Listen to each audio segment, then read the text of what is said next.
Rein est un dompteur de bêtes qui travaille dans le groupe du héros en tant que soutien. Il n'est pas apte au combat, mais utilise ses compétences pour faire du repérage et porter leurs bagages. Il est très heureux de les avoir à ses côtés et de continuer à les aider dans leur mission. En entrant dans la pièce, il est choqué d'apprendre qu'il est licencié. Rein pense qu'il s'agit d'une plaisanterie.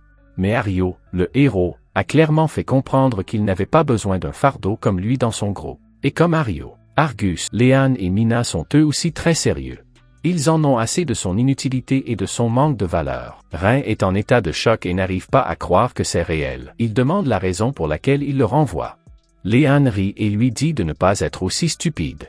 Car tout ce que Rein fait, c'est d'être un éclaireur et de porter leurs affaires. Elle lui dit qu'ils en ont assez de le garder et qu'ils n'ont pas besoin de ses compétences inutiles. Rein n'arrive pas à croire que jusqu'à présent ils étaient dégoûtés par lui.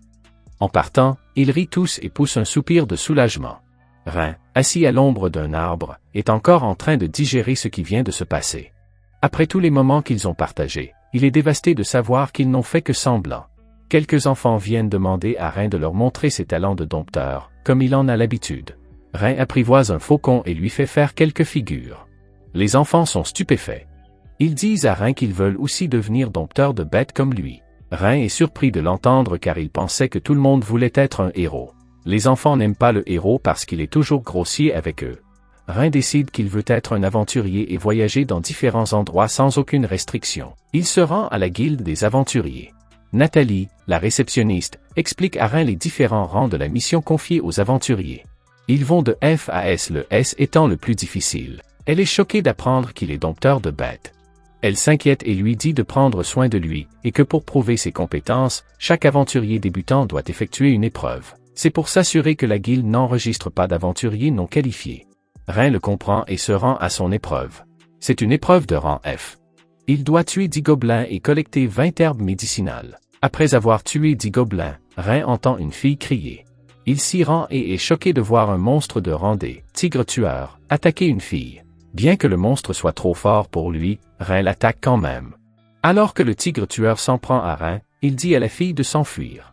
La fille rassemble ses dernières forces et saute pour vaincre le tigre tueur en un seul coup. Rein est impressionné. Il est incrédule de voir un esprit félin, une des espèces mythiques comme elle, dans une forêt comme celle-ci. Alors que le monstre disparaît, Rein rattrape la jeune fille avant qu'elle ne touche le sol. Il lui demande si elle va bien. La fille lui dit qu'elle est affamée, alors Rein lui donne un peu de la nourriture qu'il a apportée avec lui. Rein n'en revient toujours pas de voir une espèce rare et mythique comme elle. Les esprits des chats sont dépourvus de pouvoirs magiques mais possèdent une force physique insensée. Parmi les esprits de chats, il y a d'autres espèces mythiques comme les dragons, les fées et les demi-dieux, mais même parmi eux, le plus rare est l'esprit de chat. Rein lui demande la raison de sa présence ici. Elle se présente comme Canade, un esprit félin. Dans son village, la population est très faible et ils doivent vivre tranquillement. Elle s'ennuyait, et c'est pourquoi elle a décidé de voyager. Elle demande à Rein de lui parler de lui. Après l'avoir appris, il est trahi par son groupe, mais Canade est frustré et veut les frapper. Rein apprécie son inquiétude mais lui dit qu'ils avaient raison car ses compétences sont inutiles. Canade lui répond qu'il n'est pas inutile. Dès qu'elle l'a vu, elle a su que Rein était fort. Elle lui dit de l'apprivoiser, et comme il n'y a pas beaucoup de gens qui peuvent apprivoiser un esprit mythique comme elle, cela pourrait prouver la force de Rein. Rein est surpris, car il ne pense pas être capable de l'apprivoiser, mais il fait de son mieux. Il commence le rituel d'apprivoisement et heureusement, il réussit. À partir de là, ils vont tous les deux terminer l'épreuve de Rein. Il apprivoise un lapin et lui ordonne d'amener son ami. Une fois qu'ils sont tous arrivés, Rein les apprivoise tous et leur ordonne d'apporter 20 herbes médicinales. Canade est effrayée par la quantité irréaliste de bêtes que Rein peut apprivoiser. Elle lui dit que c'est incroyable, mais que pour Rein, ce n'est qu'un jour comme un autre. Canade lui explique que normalement, un dompteur de bêtes ne peut pas en apprivoiser autant, et qu'en plus, elle a un contrat permanent avec Rein. Apprivoiser autant de bêtes est tout simplement insensé. Même les gens qu'elle connaît ne sont pas capables de le faire. Rein lui dit que dans son village, tout le monde peut apprivoiser autant de bêtes et Canade panique. Après avoir rassemblé les herbes médicinales, il retourne à la guilde. Nathalie donne à Rein sa carte d'aventurier de rang F, ainsi que 50 pièces de cuivre. Canade est très excitée et heureuse de savoir que Rein est désormais un aventurier. Un homme est surpris de voir un esprit félin dans la guilde. Il lui demande de l'accompagner à la place de ce perdant. Canade est en colère. Elle lui dit que Rein est son maître et que s'il ose dire du mal de Rein, elle le frappera. L'homme rit en sachant que Rein est son maître car cela signifie que Rein est plus fort que lui, ce qui est impossible. Il défie Rein de faire un bras de fer, avec Kanad comme prix. Rein comprend que s'il refuse de se battre, l'homme n'arrêtera pas de poursuivre Kanad. La meilleure façon de faire face à cette situation est donc de se battre. L'homme est heureux de savoir que sa chance a commencé. Rein est prêt et il est hors de question qu'il laisse cet homme s'emparer de Kanad. Alors que le combat commence, en une fraction de seconde, Rein le détruit. L'homme est en état de choc et Rein est également confus. Il ne sait pas comment il a pu devenir aussi fort. Kanad explique que lorsqu'un maître apprivoise une bête puissante comme moi, il acquiert également une force équivalente. Cela signifie que Rein est aussi fort que Kanad. Nathalie, voyant ce qui vient de se passer, s'excuse au nom de l'homme. Parce qu'il a déjà causé de nombreux problèmes, la guilde était sur le point d'annuler sa licence. Elle est à la fois surprise et heureuse de voir que Rein a un partenaire aussi fort que Kanad. Elle lui souhaite bonne chance et entraîne l'homme. Ils se rendent ensuite à leur premier travail, mais en voyant ce qu'ils ont à faire, Kanad est triste et s'ennuie. Rein lui explique qu'en tant qu'aventurier de rang F, il doit commencer par des tâches basiques. Soudain, elle entend des cris et des hurlements. Ils vont voir ce qui se passe. Un vieux marchand est encerclé par les crocs des bons. Il s'agit d'un groupe de bandits comptant plus de 100 membres. Ils font des choses horribles comme tuer et voler de l'argent et d'autres choses. Rein décide de le sauver et demande à Kanad de protéger le vieil homme pendant qu'il s'occupe des bandits. Pendant que Rein se bat, Kanad s'inquiète car si le corps de Rein ne s'adapte pas à l'augmentation soudaine de sa puissance, il va exploser, mais en voyant qu'il a vaincu tout le monde avec facilité, elle est soulagée. Le vieil homme les remercie tous les deux. Rein demande pourquoi un marchand ambulant comme lui voyage sans garde. Le vieil homme raconte qu'il a engagé des gens, mais que lorsque les crocs des bons sont arrivés, ils l'ont tous quitté et se sont enfuis. Tous deux sont déçus de l'apprendre. Le vieil homme montre son inquiétude et leur dit de s'enfuir. Sinon, ils seront tués par les autres membres des crocs des bons. Après avoir constaté leur dangerosité, Rein décide de vaincre chacun d'entre eux. Grâce à ses talents de dompteur, il découvre l'emplacement du groupe. Il apprivoise un arbé. Sa piqûre peut paralyser n'importe qui pendant 12 heures. Il lui ordonne de ramener d'autres de ses amis. Kanad est stupéfaite et demande comment Rein peut apprivoiser un insecte. C'est parce que, tout comme le domptage des bêtes, l'une de ses sous-compétences est le domptage des insectes. Même s'il n'est pas doué, il peut en apprivoiser quelques-uns. Il dit à Kanad d'aller en ville et d'amener des renforts, comme des chevaliers et des membres de la guilde. En effet, il serait difficile de transporter 100 bandits. Kand n'est pas contente de quitter Rein mais accepte d'y aller. Rein apprivoise d'autres arbés et les envoie dans leur cachette. De l'autre côté, nous avons appris que les aventuriers engagés qui ont quitté le vieil homme sont Léane et Mina ainsi qu'un autre aventurier. Ils ont accepté d'accompagner le vieil homme pour se faire un peu d'argent pendant qu'Ario et Agathe terminent leur rencontre avec le roi, mais en voyant les crocs des bons, ils n'ont pas eu d'autre choix que de s'enfuir. Léane montre sa frustration face au troisième membre. Il leur explique qu'il est un dompteur de bêtes et qu'il n'est pas fait pour les combats rapprochés. Mina lui demande pourquoi il n'a apprivoisé qu'une seule bête pour repérer les environs, car s'il en avait repéré 20, ils auraient su que les crocs des bons arrivaient. Il panique et explique qu'il est impossible d'apprivoiser 10 ou 20 bêtes à la fois. En fait, apprivoiser ne serait-ce que 2 bêtes est extrêmement difficile et si quelqu'un essaie de le faire, il brûlera son système nerveux. Mina et Léane sont confuses et se demandent pourquoi il dit cela alors qu'elles ont vu Rein apprivoiser 10 à 20 bêtes facilement. Elles en concluent qu'il ment. Léane le menace de prendre sur lui la responsabilité de leur échec et s'il ose dire à qui que ce soit que 2 membres du groupe du héros ont échoué, elle utilisera ses attaques ultimes contre lui. Le gars a pris peur et s'est enfui.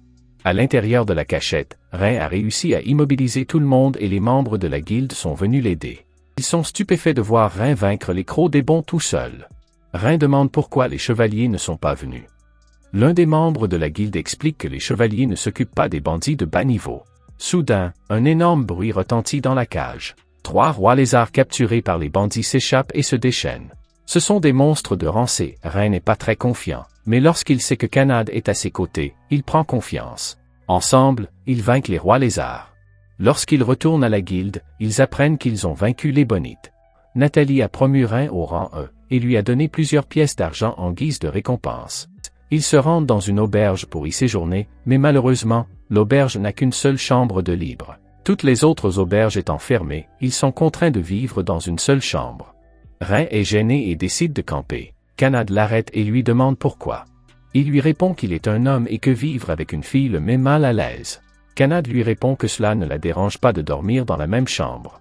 Ce n'est pas comme si elle pouvait passer la nuit avec n'importe quel autre garçon, c'est parce qu'elle lui fait confiance. Rein lui dit de ne pas faire confiance à n'importe qui si rapidement.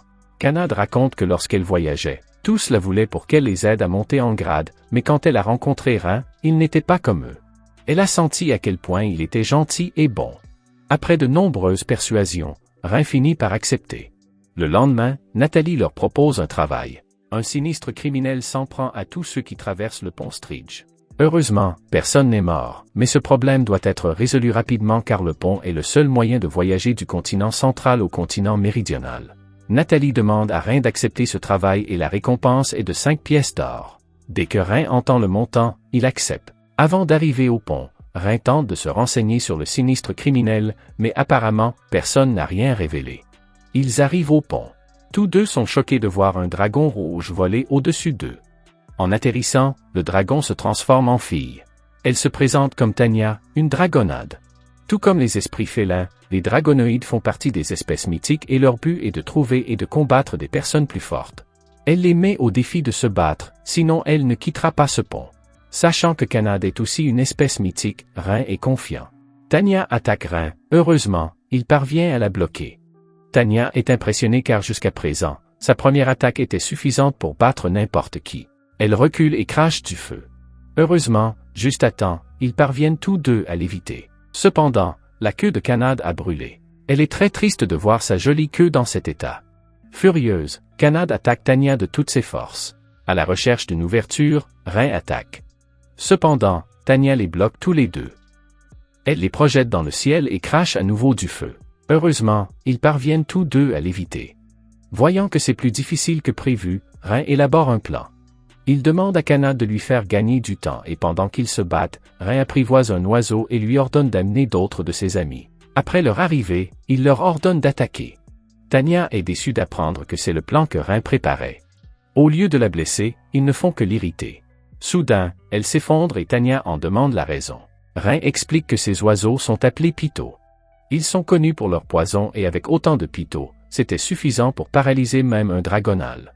Incapable de bouger le moindre doigt, elle abandonne. Rein lui demande de venir avec lui. Pensant qu'il la vendra à d'autres humains, Tanya accepte son sort. Cependant, sachant que Rein veut juste lui parler, elle est surprise et accepte de venir. À la guilde, Nathalie est très heureuse d'apprendre que Rein a terminé son travail et que dès que son histoire sera confirmée, il recevra sa récompense. Elle s'enquiert de la nouvelle fille qui se tient à ses côtés. Pour cacher l'identité de Tanya, Rein dit que c'est une amie qu'il a rencontrée pendant la quête et que la queue et les cornes ne sont que des costumes.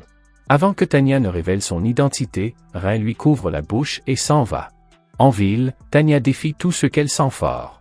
Voyant cela, Rein lui dit qu'elle ne peut pas faire ça, sinon si son identité est révélée, toute la ville sera en panique. Elle comprend et s'excuse. Rein est curieux et demande pourquoi les hommes que Tanya a vaincus n'ont rien révélé à son sujet.